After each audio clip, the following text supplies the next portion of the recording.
Have you ever wondered what happens to a country after it loses a war? It's not just about redrawing borders or signing treaties. For Armenia, the 2020 Nagorno-Karabakh War was a national trauma that sent shockwaves through its entire political landscape. A political earthquake that is still being felt today. How did this defeat reshape a nation? And where does the United States fit into this complex picture? Let's dive in. To understand the impact, we first need to grasp what Nagorno-Karabakh, or Artsakh, as Armenians call it, represents. For decades, this mountainous region was more than just territory. It was a symbol of national identity, resilience, and victory. The first Nagorno-Karabakh War in the early 1990s, which Armenia won, became a foundational story for the post-Soviet republic. It cemented a sense of national pride and unity. So, when the 2020 war ended in a swift and devastating defeat after just 44 days, it wasn't just a military loss. It was the shattering of a core national narrative. The ceasefire agreement, brokered by Russia on November 9, 2020, was met with disbelief and fury in Armenia. The terms were harsh. Armenia had to cede significant territories it had controlled for nearly 30 years, both within and surrounding Nagorno. For many Armenians, this felt like a profound betrayal. The night the deal was announced, chaos erupted in the capital, Yerevan. Protesters stormed the parliament building and other government offices, their anger directed squarely at one man. Prime Minister Nikol Pashinyan, a former journalist, had risen to power in 2018 through the peaceful Velvet Revolution, promising to dismantle the old, corrupt system and bring about a new era of democracy. He was immensely popular, but now he was being branded a traitor. The very leader who symbolized hope was now the face of a humiliating defeat. The streets of Yerevan became a battleground of ideas.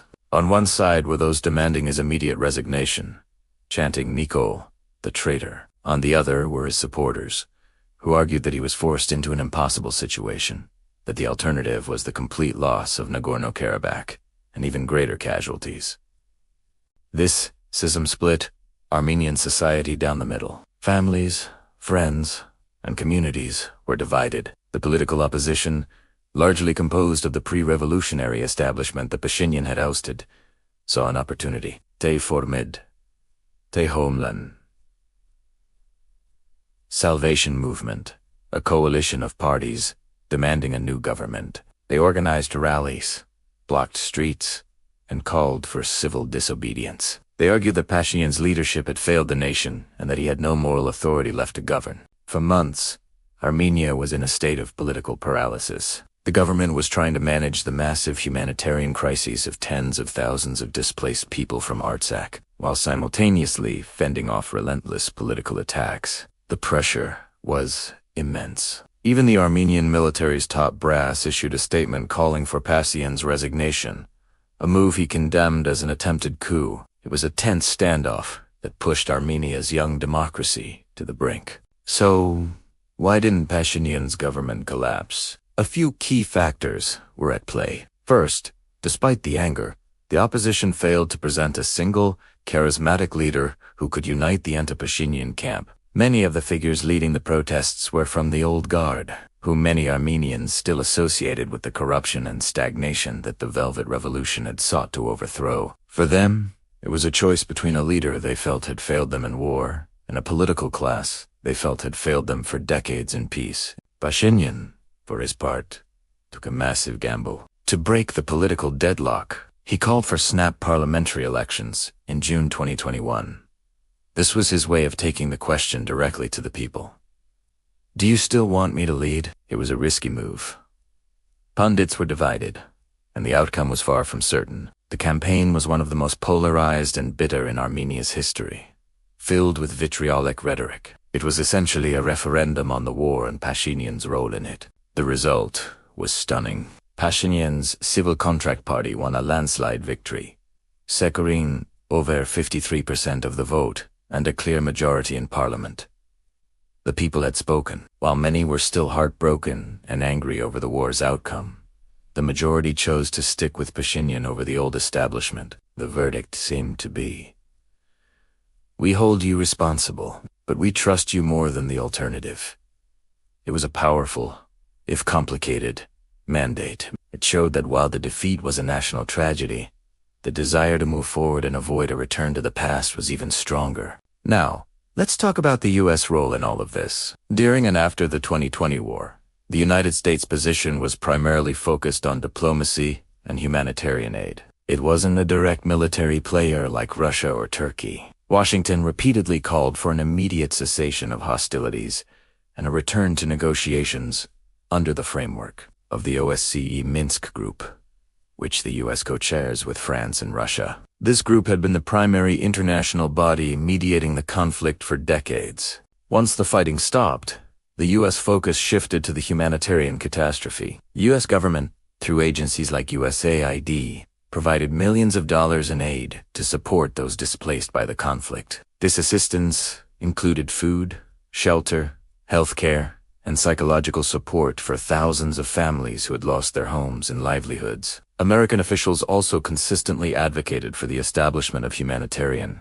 corridors to ensure aid could reach those in need in Nagorno-Karabakh, and for the unconditional release of all prisoners of war.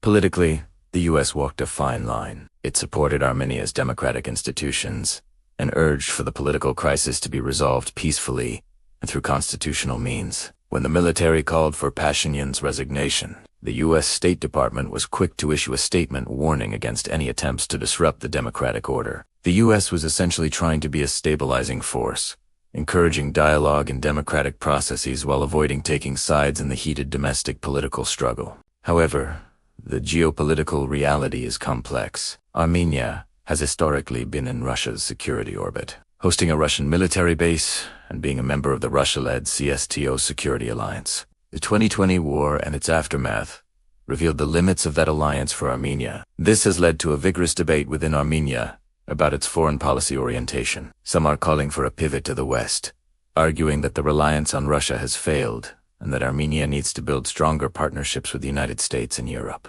Others remain skeptical, pointing to geopolitical and economic realities that tie Armenia to Russia. Pashinyan's government has been trying to navigate this difficult path, engaging more with Western partners while trying not to completely alienate Moscow. This is where the U.S. role becomes even more critical. Increased American engagement is seen by many in Armenia as a potential counterbalance to regional pressures from Russia, Turkey, and Azerbaijan.